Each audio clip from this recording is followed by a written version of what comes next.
Hey, it's Big V. Today we're talking teams, and today we're going to talk about how do you motivate, inspire, and train and get your team just fired up and focused and working.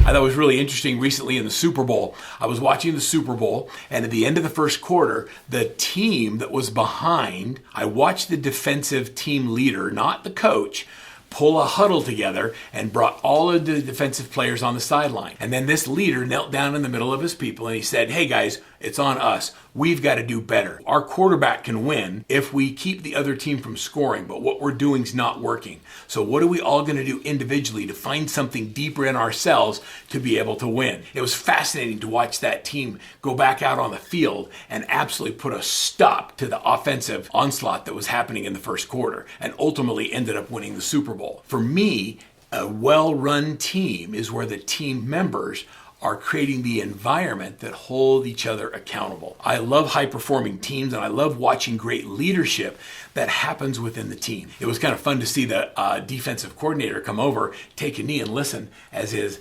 team member was leading the huddle. A great coach then realizes to step back and let the team run. So, how are you doing with developing that kind of culture in your team? Is it intentional or is it accidental? So I'm going to talk today about the daily huddle and what happens in a daily huddle and how do you create a team that holds each other accountable. I've watched some of my team members go from selling 20, 30 houses to doing 300, 400 houses a year. And it all starts by hiring the right people and setting the stage from the very beginning. When we say we do a daily huddle, it doesn't mean we do a huddle 3 times a week. Daily means what? Yeah, daily. It means every single day you do a huddle. Just like if you're watching a football game, before every play, the offense gets together and the defense gets together and they have a huddle. In that huddle, they say, okay, what's everybody's role and responsibility? What's something they're going to throw at us? What do we have to be prepared for? Ready to go? Let's go out and do it. When you do your huddle with a real estate team or with any kind of a team, it's really to set the stage for the next play. Hey, what's everybody focused on? What are we going to do next? And how do we make sure we get a desired result? That's what happens in a daily huddle. Every team member brings their personal goals to the huddle.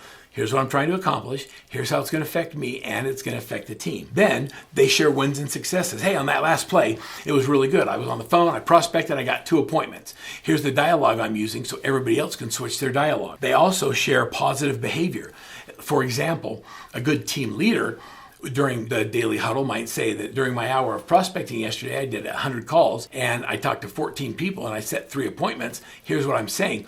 A good leader shows the example of how to be great in the huddle. The next thing is when team members show up and they're not prepared to go over their numbers, their goals, or their activities, it's not the team leader that holds them accountable. It's the other team members saying, hey, what can I do to help you? Or I thought you said yesterday you were going to do that and you said it was important because you wanted your husband to be able to quit his job because he's doing something that he hates. Holding each other accountable is what makes for a cohesive team huddle. And then the last thing is, creating and sharing results. When you share results and you celebrate with rewards, it creates motivation and inspiration for people to want to continue to do good. In the 1 Minute Manager, Ken Blanchard, he uses, and Spencer Johnson, he says, there are 3 rules to follow in developing and growing a team. Number 1, he says 1 minute goal setting. Use a minute and what are your goals for the day? Number 2, 1 minute praising. It's recognizing somebody's positive behavior and saying, good job, keep it up. Man, that's awesome to see you doing that. And then 1 minute reprimands.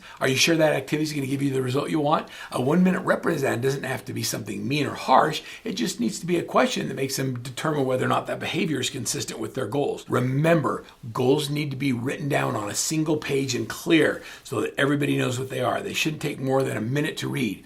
And also remember that the 80-20 rule, 80% of your results are going to come from 20% of your effort. So what is the 20% of your effort that needs to be focused on the activity that will give you the highest return on your time? Motivating team members is not only critical, but it's essential for fostering culture of productivity within your teams. You want to have a positive work environment? There's just a few things that I can give you that will help you with that. When you're done with this video, I'm going to give you the daily success huddle agenda that we use with Workman Success Coach teams. You'll be able to download it and use it with your team just as a gift for being here and watching this video to the very end. So here's some of the things that will be helpful in motivating and driving your agents to be able to perform at a higher level. Number one, it starts by clearly communicating and setting goals. If you clearly define the objectives of what we're trying to accomplish, then everybody is rowing in the right direction. Not having clear goals is like telling your GPS to take you somewhere. Well, it doesn't really work. They're not going to take you anywhere.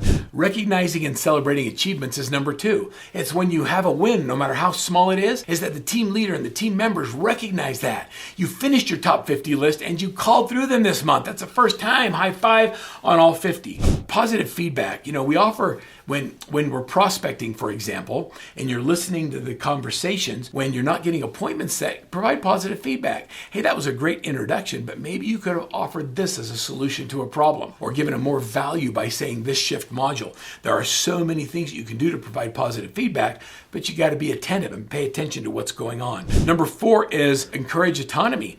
It's empowered team members to have the ability to be in charge of their own destiny, to work on the things that will give them their results, not your result. It's about their success. Trusting them to make decisions and take ownership of their own responsibility is one of the keys to building an effective team. The next is, as a team leader, we have to constantly be offering ongoing development and learning opportunities for our team members. We need to put them in an environment where they can learn from the best, which means you should never go alone. As a team leader, if you're going to go on a listing presentation or you're going to go out with a buyer, you should never do it alone. You should always have somebody on your team who's focused on getting better at the business going with you, because you are the master. That's why you're the team leader. Number six is to create a supportive environment. That means to foster a culture of support and collaboration where everybody gets to share their ideas and we implement new things as a result of the wisdom of our crowd. Number seven, and this is really important, is as a leader, one of the reasons you developed a team is because you felt out of balance in your life. And so you got people to come in and help you. Your job is not to hire people to serve you, but to hire people you can serve so they have a great life balance as well. So are your team members working hard but also having a good life balance? If not, you have to teach them how to do that. And that goes to number 8, is we lead by example. In using your perfect week scheduler, you outline the things that are important to you personally, and then you break out all the things that are money-making activities or dollar-productive activities. You focus on when you're doing your huddles, when you're doing your role plays, and when you're doing your prospecting, and then you intentionally put buyers and sellers in the slots that you've allocated for them.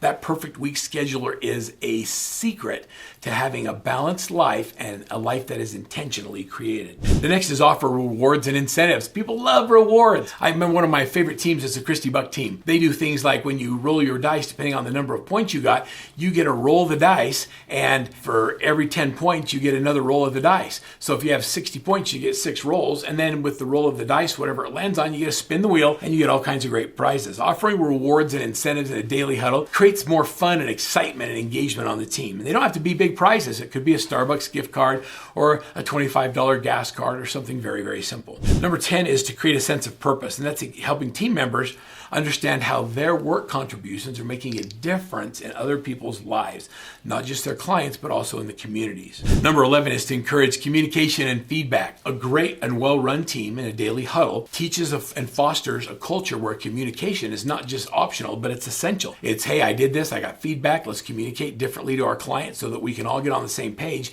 in doing the things that work. Number 12 is to rotate responsibilities.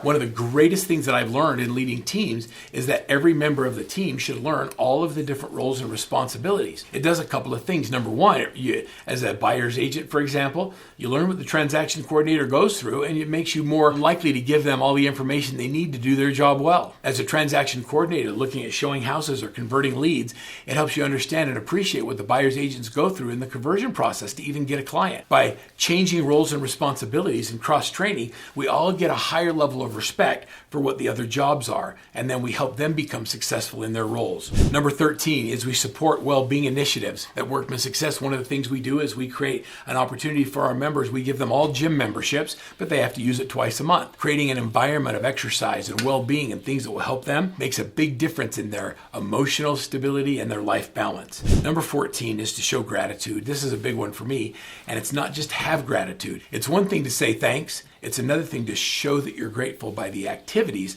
that you focus on in a day. And number 15, this is the big one, is you gotta be flexible and you gotta adapt to different circumstances. Things change all the time. What I'd like to give you at the end of this, I'd like to give you a copy of my perfect week schedule of how you lay out your perfect week. And I'm gonna give you right here in the download, click right below, I'm gonna give you a copy of our daily huddle agenda. So my perfect week, the daily huddle agenda, and start designing the life you want with your team, and then get in the habit of doing a huddle. How often? It's not a monthly huddle. It's not a every other day huddle. It's a daily huddle. And let's get with our people every single day and elevate the performance of our team and bring that team together by doing daily huddles.